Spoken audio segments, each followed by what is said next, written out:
Good morning, and thank you all for being here.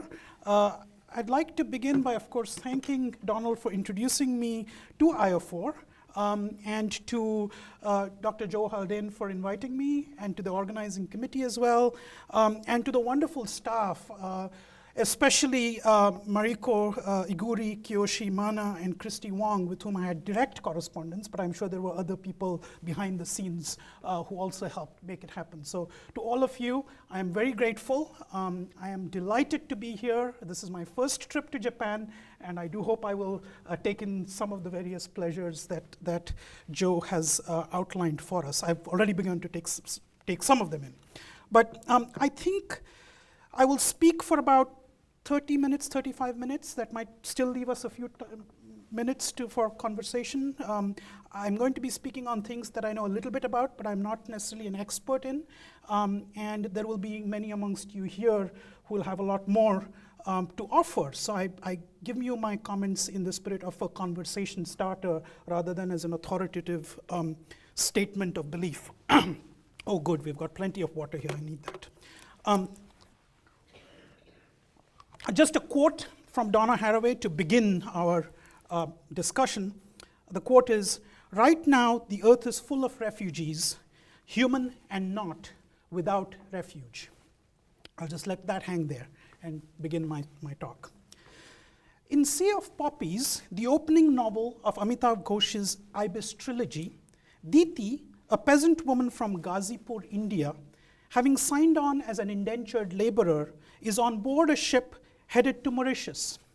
At one point during the journey, one of the other women in the ship's hold, knowing that her own death is imminent, hands over to Diti a packet of seeds. Among them, seeds of ganja, datura, and Banaras poppy. "It's yours. Take it. Keep it. This, the ganja, the datura, make of them the best use you can. They'll keep for many years. Keep them hidden till you can use them. They are worth more than any treasure." Examining the poppy seed, Diti, a believer in astrology and of reading the stars for the signs of human destiny, recognizes instead her destiny in the seed.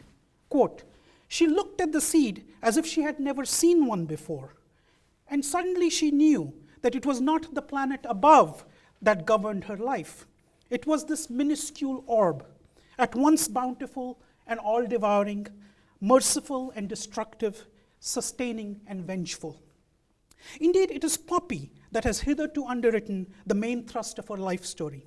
She has lost both her husband and her land to Poppy, her husband giving way to opium addiction, and her land being forcefully transformed by the British from being a field for growing wheat to the cultivation of poppy.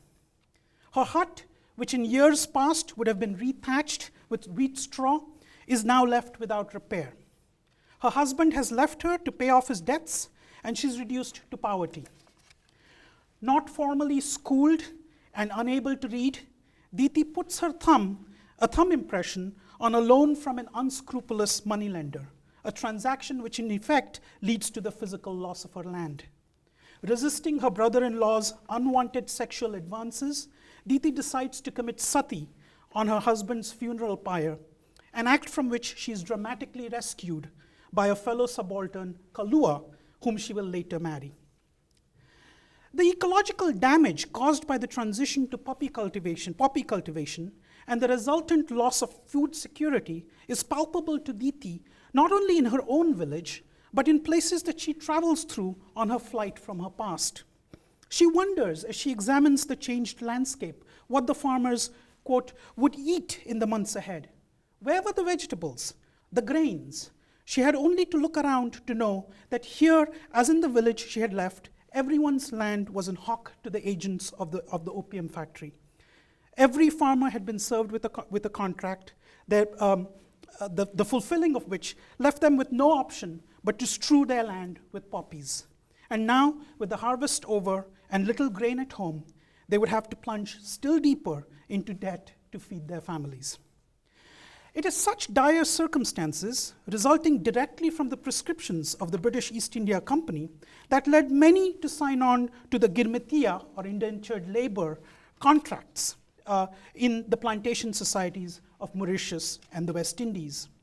The conditions and terms of indenture changed over time, but Indian indentured labor, which began in 1833 and ended in 1920, resulted in approximately 3.5 million people moving to various European colonies.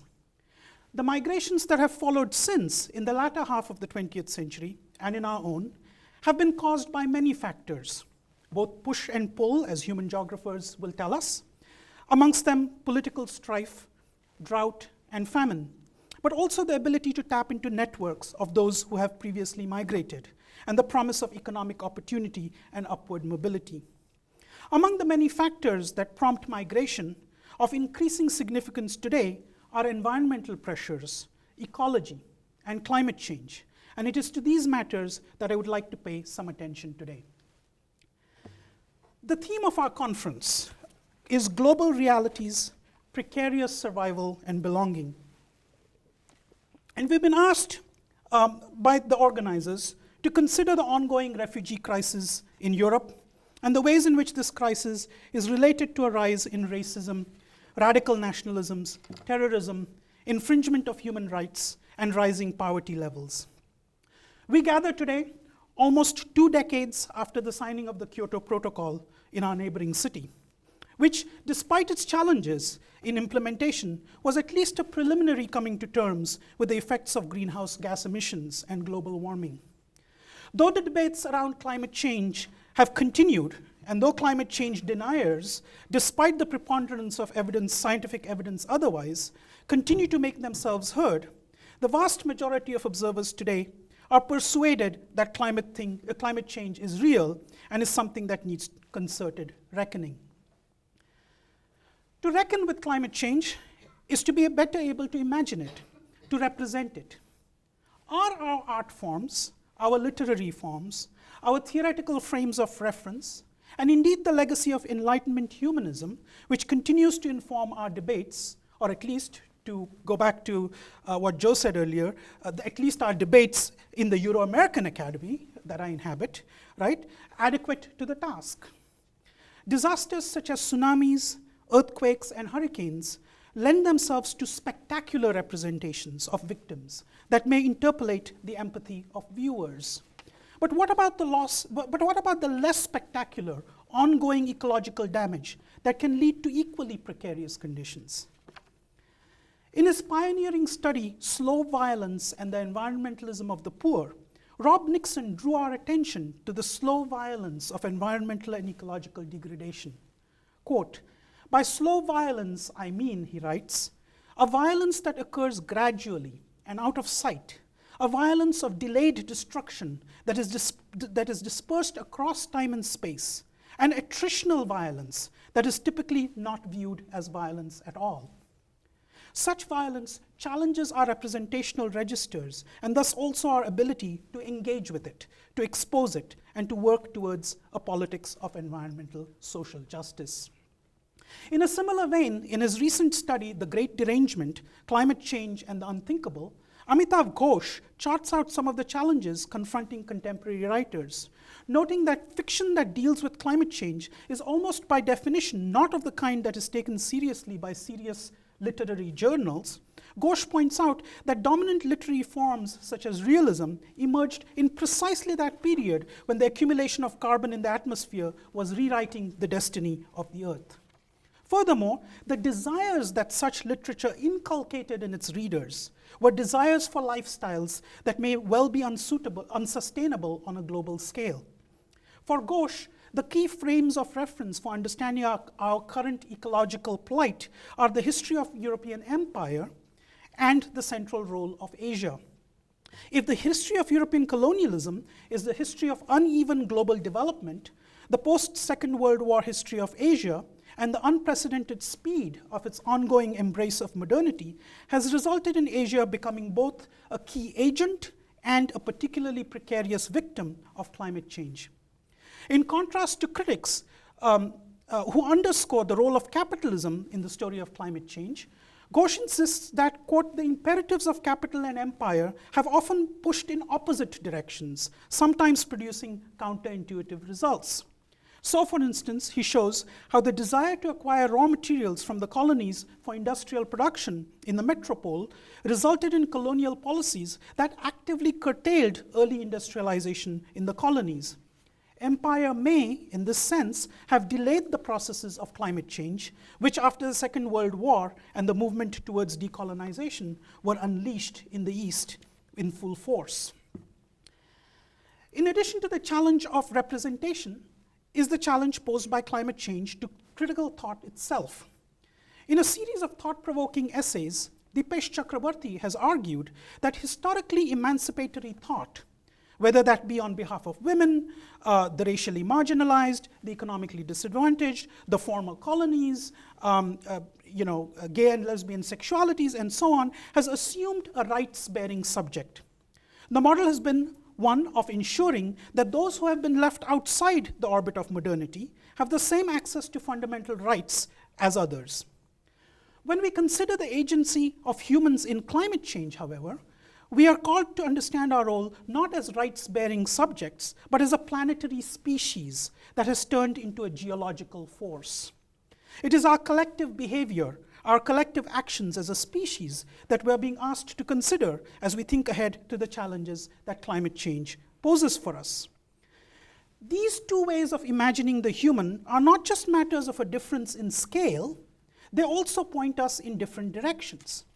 While the first orientation reminds us that we need to continue to pay attention to human inequality, prejudice, and discrimination, the second orientation, imagining ourselves as a species, tends to want to put us all in the same boat. There's perhaps some irony in the fact that the struggle for increasing emancipations occurred at the same time as humanity increasingly polluted the environment. The mansion of modern freedoms, writes Chakrabarty, stands on an ever-expanding base of fossil fuel use. But this has serious implications for imagining a planetary politics that does justice both to past inequities and to future sustainability. As Ghosh puts it, quote, "Inasmuch as the fruits of the carbon economy constitute wealth, and inasmuch as the poor of the global south have historically been denied this wealth, it is certainly true by every available canon of distributive justice that they are entitled to a greater share of the rewards of that economy. And yet, the fact that such justice is predicated upon an ecologically precarious future suggests that perhaps the belief in an all-encompassing modernity, a modernity for all, was a false promise to begin with. What we have learned, argues Ghosh, is, quote, that the patterns of life that modernity engenders can only be practiced by a small majority of the world's population.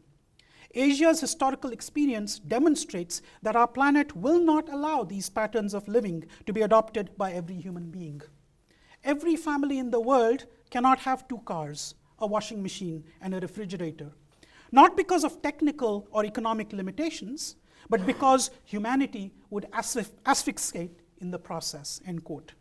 Here then, the emancipatory project of our first orientation finds as its limit the very possibilities of species extinction.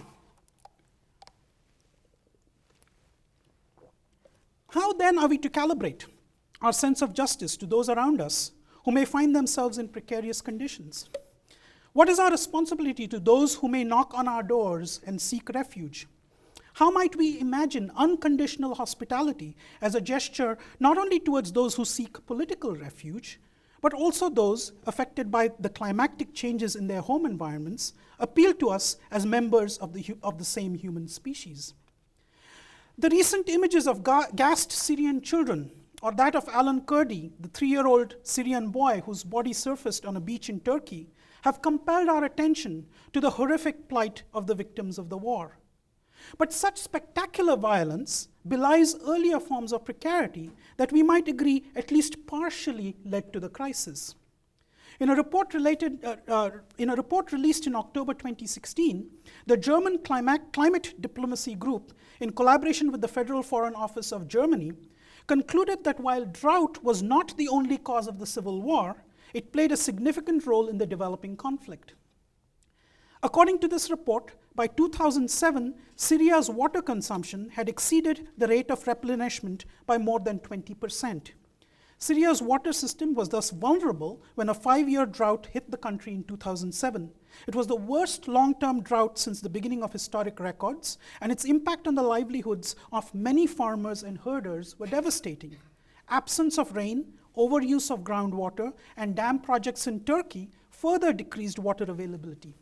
In the mostly rain-fed region in the northeast, 1.3 million people dependent on agriculture experienced crop failures, and herders lost up to 85% of their livestock. The preceding cut of fuel and food subsidies in 2008-2009 and lack of social safety nets decreased people's ability to cope. Massive loss of livelihoods caused migration from the countryside into the cities. Crime, unemployment, food price hikes, and stress on urban infrastructure increased, and grievances from disenfranchised urban and displaced rural groups combined with deepening pre-existing ethnic and social political divides. In this chaos and instability, groups such as ISIS could gain territory, recruit fighters with the promise of pay, and use the ability to use water as a weapon of war. Quote, though far from being the only or the primary driver of conflict in Syria, climate change, the report concludes, did play a catalytic role in accelerating the descent into fragility and facilitating the rise of non-state armed groups. Indeed, if the underlying message here is that the slow violence of climate change in the form of drought, in concert with other social and political cleavages, led to the spectacular violence and violations enacted upon Syrian bodies, this is a message that can be heard in other contemporaneous contexts as well. The rise of Boko Haram in Nigeria and its spreading influence in the neighboring countries of Chad, Cameroon, and Niger is not unrelated to the continued shrinkage of Lake Chad. Since the 1970s, the number of rainy days in northern Nigeria has decreased by 53%, and southward desertification of the Sahara of 1 to 10 kilometers per year is reducing arable land. This, in addition to the increase in population in the immediate area surrounding the lake, as well as excessive irrigation and dam construction, have resulted in severe water shortages. As in the case of ISIS in Syria, Boko Haram at first capitalized on resource insecurity and political disenfranchisement to recruit followers, but later shifted to more violent means of enforcing collaboration. While it would be inaccurate to establish direct causal links between the ecological challenges and the rise of Boko Haram, the climate diplomacy group argues that the conflicts around natural resources in the region, quote, contribute to overall instability and fragility, thus creating more hospitable conditions for Boko Haram to mobilize support, commit acts of violence, and engage in organized criminal activities, end quote. President Obama caused an uproar in some circles when at the Paris Accord conference, on which I will get again, given the latest news, when at the Paris Accord conference, which took place in the aftermath of the 2015 Paris terrorist attacks, he suggested a link between climate change and terrorism. Terrorism is an ideology rooted in religious extremism, proclaimed the critics. Obama should be fighting ISIS and not climate change, claimed others. What these critics failed to recognize is what the German report has clearly outlined. While climate change is not the singular cause for the rapid rise of non-state-sponsored terrorism, it is an important condition of possibility for its rapid expansion. Hunger, poverty, unemployment, lack of safety nets due to politically weak states are all conditions of precarity in which terror groups can recruit, mobilize, and expand their base. The world does not live or die on political ideology alone. More recently, I have to change this sentence even as I speak. The sentence read as follows. More recently, in fact, just last week, President Trump refused to endorse the Paris Accord despite pressures from other leaders at the Group of Seven summit in Sicily. And as you know, just yesterday, President Trump has in fact withdrawn from it and said maybe he can renegotiate, but he's not going to go along with the Paris Accord. So those of you who haven't followed the news, please look it up and you'll see what I mean. And yet, The security implications of climate change were clearly evident in the US Department of Defense report to the Congress presented in July 2015. Of all the bodies in Washington, the Department of Defense has long recognized, budgeted for, and planned responses to the adverse effects of climate change. And in this particular report, the department is crystal clear in its findings. Global climate change will have wide-ranging implications for US national security interests over the foreseeable future because it will aggravate existing problems such as poverty, social tensions, environmental degradation, ineffectual leadership, and weak political institutions that threaten domestic stability in a number of countries. The report specifically lists as the greatest threats persistently recurring conditions such as flooding, drought, and higher temperatures, more frequent and or more severe weather events, sea level rise and temperature changes, and decreases in Arctic ice cover type and thickness. In her careful study, Climate Change, Forced Migration, and International Law, Jane McAdam argues for a determined but measured response to the challenges ahead. Not wanting to deny the realities of climate change migrations, she is at the same time cautious of the overly crisis-bound rhetoric, which she argues may tend to hurt migrants more than help. The alarmist tone of many of the discussions may indeed feed into the ultra-nationalisms and xenophobias that work to keep the migrants at bay. Migrants who we might add often arrive from developing or underdeveloped nation states. Currently, no international agreement or treaty protects those displaced by climate-related causes. International refugee law only provides refuge to those directly escaping political conflict and those who can establish persecution and vulnerability if they were to return home. Some have argued for an expansion of the category of climate refugee to include those displaced by environmental and or climatic factors. But as McAdam argues, migration decisions are not always made on one factor alone, and it is often difficult to establish direct causality, especially when the factors involve slow onset disasters. If we set aside the security and the legal frameworks that prompts the thinking of states and think along with the migrants themselves who are being displaced by environmental or climatic factors, we find that they often reject the term refugee as applied to them. In Kiribati and Tuvalu, the term refugee as applied, in Kiribati and Tuvalu, both nation states threatened by the rise of ocean waters, the term is considered offensive. In an interview with McAdam, here's what the president of Kiribati had to say, quote, "We don't want to lose our dignity. We are sacrificing much by being displaced in any case. So we don't want to lose that, whatever dignity is left. So the last thing we want to be called is refugee.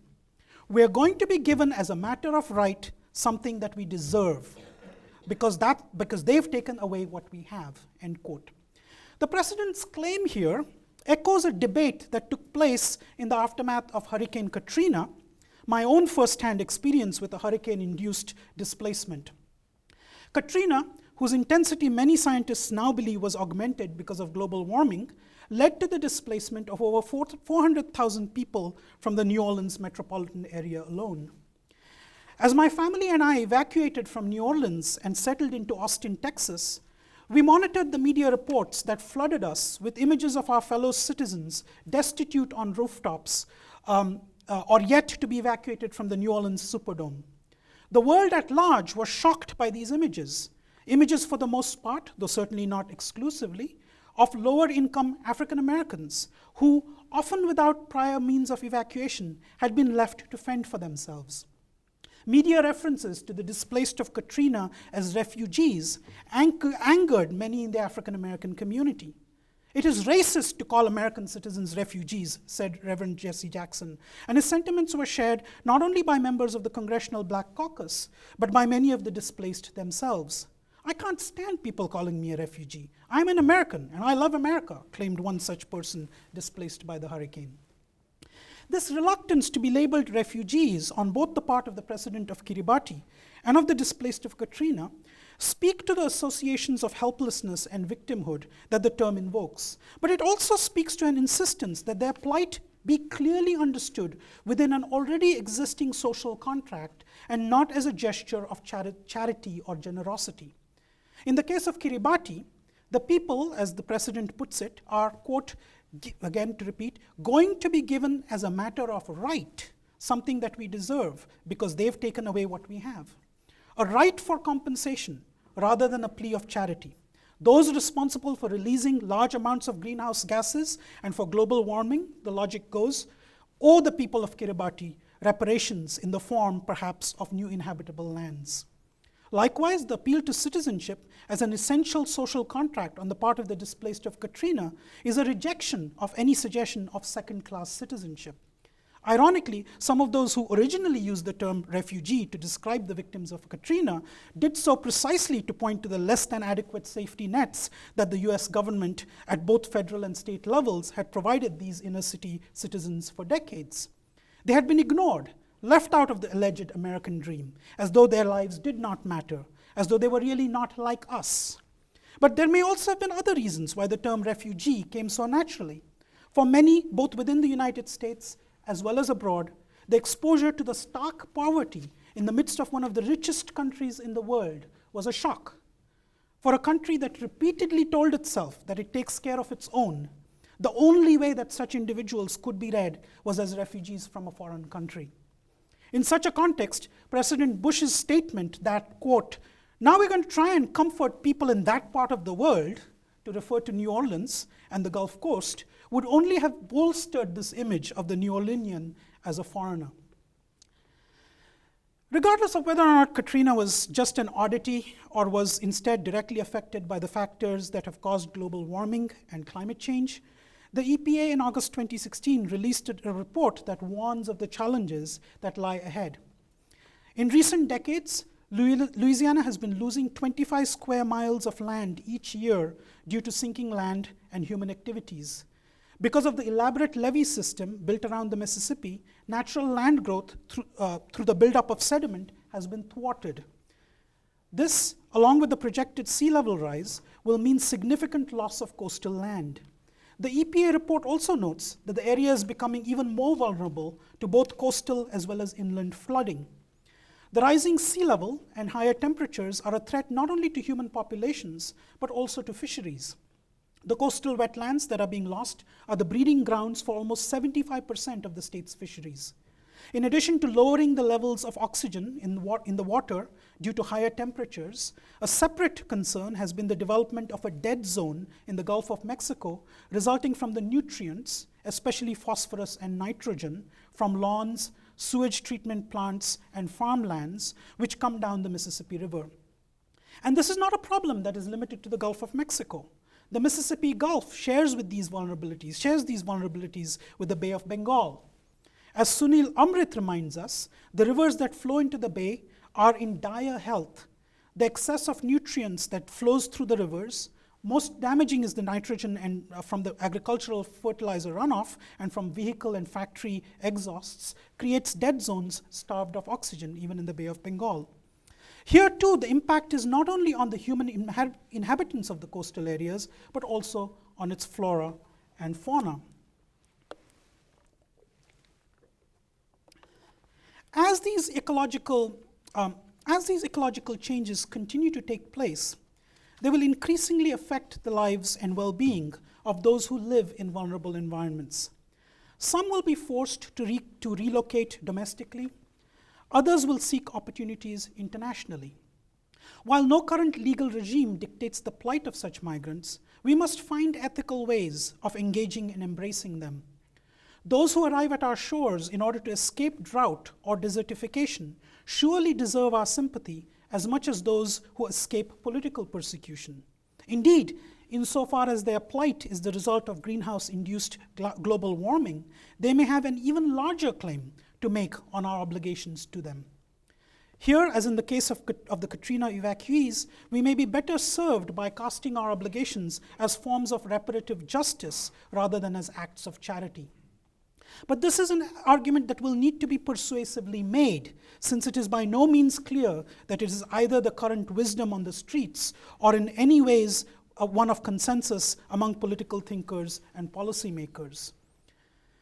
The political theorist Michael Walzer, in his book Spheres of Justice, has argued, for instance, that it is right for any given community or nation state to decide on who can or cannot be taken into its fold. This is an argument that is increasingly made by those who would enforce closed borders. We cannot let them in because they do not share our values.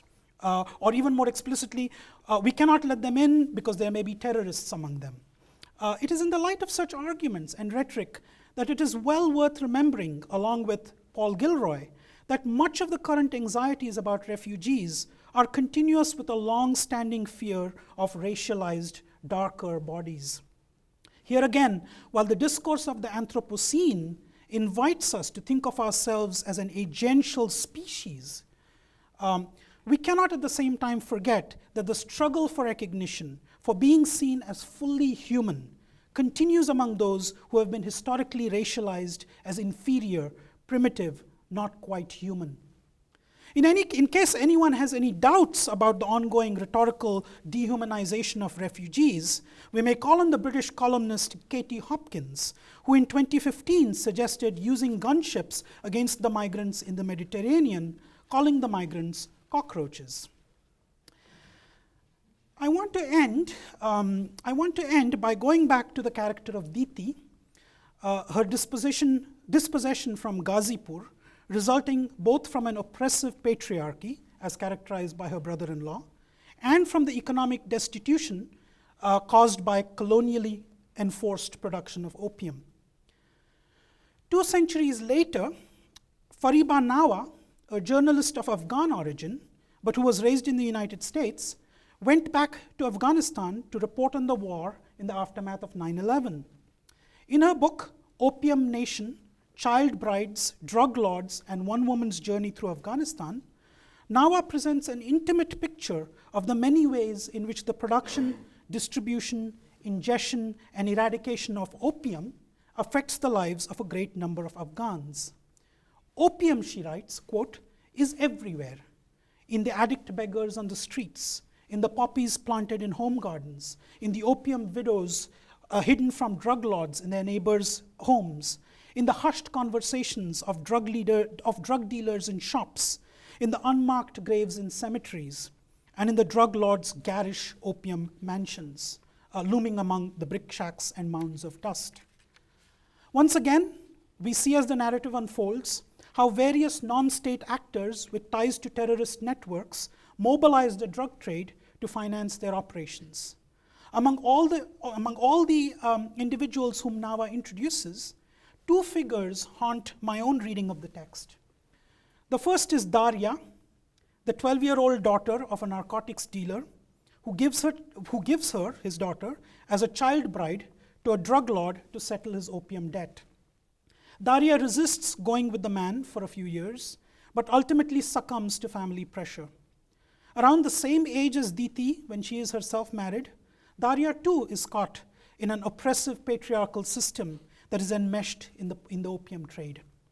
While Daria, like Diti, has not gone down the route of self-immolation, based on the life stories of other young girls with similar stories, the author fears that this could indeed have been her fate.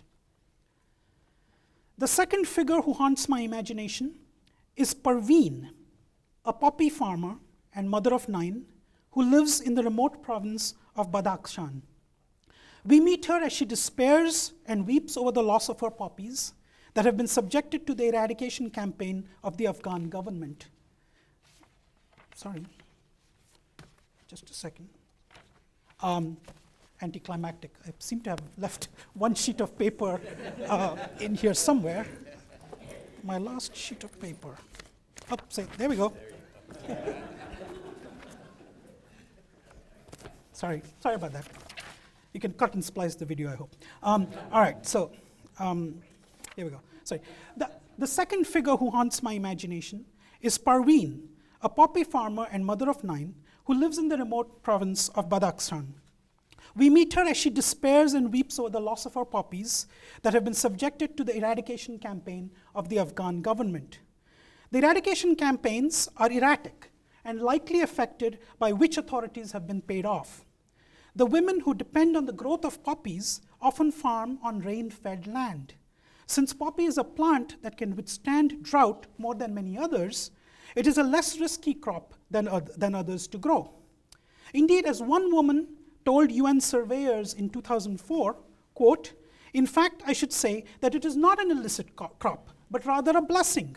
It is the only means of survival for thousands of women-headed households, women and children in our village whose men are either jobless or were killed during the war," end quote.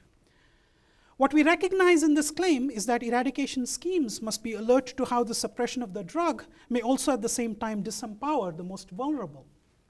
Quote, and this is a quote from Nava, "A sustainable long-term plan to curtail the drug industry should focus on bigger issues of stability and security," she writes.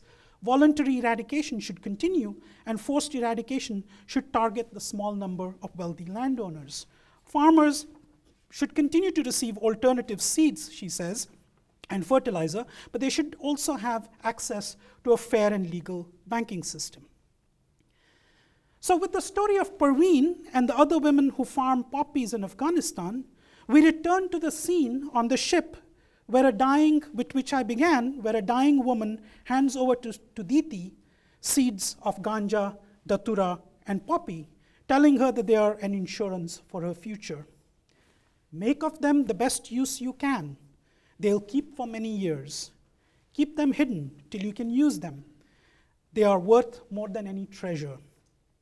There is no indication in the novel, or in the subsequent two, that make up the trilogy that Diti ever uses the seeds to cultivate poppy, or ganja, or datura, as she makes herself a new life on the island of Mauritius. Indeed, Diti's story is meant to be a story of contrast, a story that is a move away from the grasp of poppy and opium, even as the story of the American Zachary Reed, the Englishman Benjamin Burnham, and the Parsi Param Modi is one of an ever greater embrace of the drug trade. If the primary victims in that earlier drug trade in the 19th century were the Indians who were displaced by it and the Chinese who became addicted to it, the victims of this more contemporary trade are not only those who suffer its consequences in Afghanistan, but also the many across the world, all over the world, who are addicted to heroin. 80%, figures estimate 75 to 80% of the world's heroin comes from Afghanistan. The Opium War was fought by the British in China in the name of free trade. There, a private group of opium traders, some who invoked not just the ideology of free trade, but also of the Christian duty to emancipate the Chinese from their alleged mercantile slumber, ultimately sought the power of the British state to secure their interests. The story of Afghanistan can be told somewhat in reverse. Here, Cold War politics after the Soviet invasion of Afghanistan prompted the entry of the United States, who supported the Mujahideen, who brought together a different religious ideology with armed conflict funded by the drug trade. Both the world of Diti and the world of Parveen are worlds in which powerful state actors working in concert with private interests have led to suffering, death, and a general sense of precarity among the many caught between them. Diti, it seems, was able to break out of this circle, to refrain from planting the poppies. The likes of Parveen are as yet unable to do so. If in Ghosh's novel, Diti sees in the poppy seed the signs of her own destiny, the poppy seeds in Afghanistan have many destinies yet to see unfold, and many lives yet to risk. There are no easy solutions here, and I'm a literary critic. I don't provide solutions to these things. I just raise the issues for us to collectively think of, right? There are no easy solutions here, but reading these histories conjunctively and reading them as connected, not only to the plight of migrants and refugees, but also to our planetary challenges of climate change, is to be alert and vigilant to who cultivates, what we cultivate, and under what circumstances. In such vigilance lies the path ahead towards the healthy cultivation of our common humanity and our planetary future. Thank you.